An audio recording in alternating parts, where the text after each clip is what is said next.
It's a great question, and I think it's a great question because there's no standard approach to managing wait lists. It's kind of all over the map.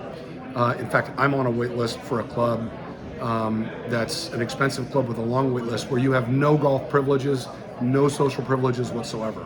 You are literally separated from the club while you're on the wait list. And therein, I think, lies the magic of the best answer. It's club by club, but I believe that every club has the capability of figuring out how to create some level of access for the waitlisted member to keep them engaged in the club. Now, I say clubs are different. Some, they have no capacity in golf, so maybe there isn't any room for a waitlisted golf member to play golf. But I would submit to you that every club I've ever seen has excess capacity in some of the off-peak times. It might be Tuesday afternoon after 3 o'clock and maybe a waitlist member can only play 9 holes, but keep them engaged at the club. And I wished I had that capability at the club that I'm waitlisted on, because right now I get nothing, right? So I think it's very important to keep the member engaged. And I would say, from a pricing standpoint, even though I'm not in this situation where I'm waitlisted, I think it's also good to at least provide a range of where you expect the initiation fee will be once you come up on the wait list and you have to write that check. But the key, I think, is to keep that member engaged with some level of access at the club. It might only be social, and it might only be social off peak, fine, but keep them engaged.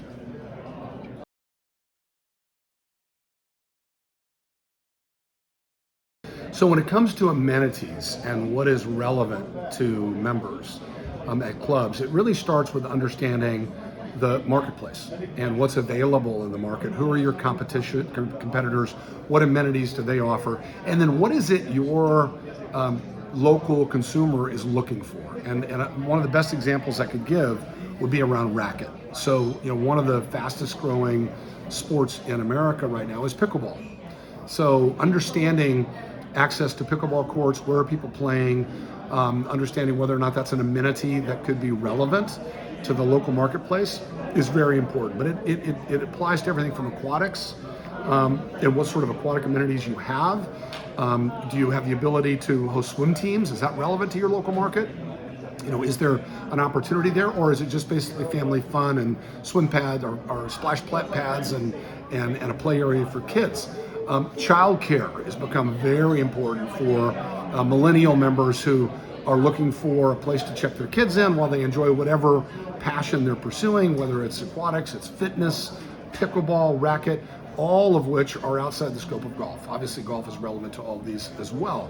So the Club of the Future offers a variety of amenities to appeal to a broader audience, and that's really the key. Because within your local market, if you have the amenity package that people are looking for, and they understand that they can actually afford to join a private club, many people just assume they can't because they only hear about what it costs for golf. But what they really want is the lifestyle of a country club and access to these other amenities.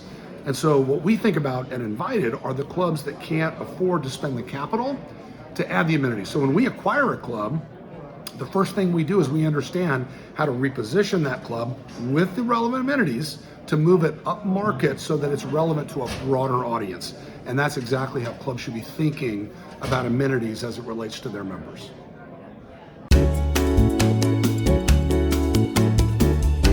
Across the country, golf clubs rave about Club Caddie's robust software.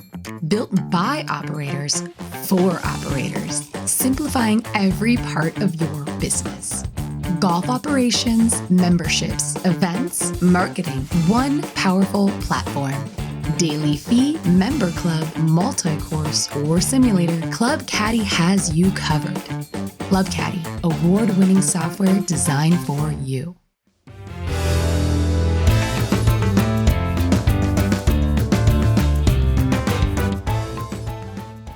So I would say the biggest challenge for private clubs and golf courses just generally, and they very much relate to one another, is staffing and making sure that you've got the appropriate level of staffing to create the right environment for your members. And that leads directly to the second and much more important challenge, which I think every club has, and that is getting out of the world of thinking about the membership interface as a transaction and thinking about it in terms of a relationship, which is, when it comes to golf, the relationship between the golf professional staff and the member. Are we playing golf with a member that is struggling with their game? Are we inviting them for coaching to take advantage of learning some new skills that will make the game more enjoyable? Are we taking advantage of offering them equipment that might make shot making a little bit easier so that they can enjoy the game more? So it's not rocket science. If we extend beyond transaction and deepen a relationship with a member at a club, what happens? The member won't leave. It drives retention and spending. And in a transactional setting, there's no motivation for a member to stay. And I ask people all the time, when's the last time your club called you when you haven't been to the club in a month and invited you to play 9 holes with a golf pro? The answer, for the most part, is never, unless you're at an invited club, because we actually do that. We actually track the activity of the member. If you're not active, you become part of a care group. That care group gets given to our teams that are then required to pick up the phone and call you and invite you out for something we call a play 9, which is to play 9 holes with the golf pro just to have fun. It's not a lesson, it's not an assessment, it's just to come out and have a good time and re-engage in all of those emotions which caused you to join the club in the first place. And it drives a 75% improvement in retention. That's all, only 75%. So that's the biggest challenge. Staffing, which means if you're too busy to build a relationship, then you're not staffed correctly. You have to have the time and the bandwidth in order to deepen the relationship with the member, because that's how you drive member activity, which improves retention of members and drives member spending.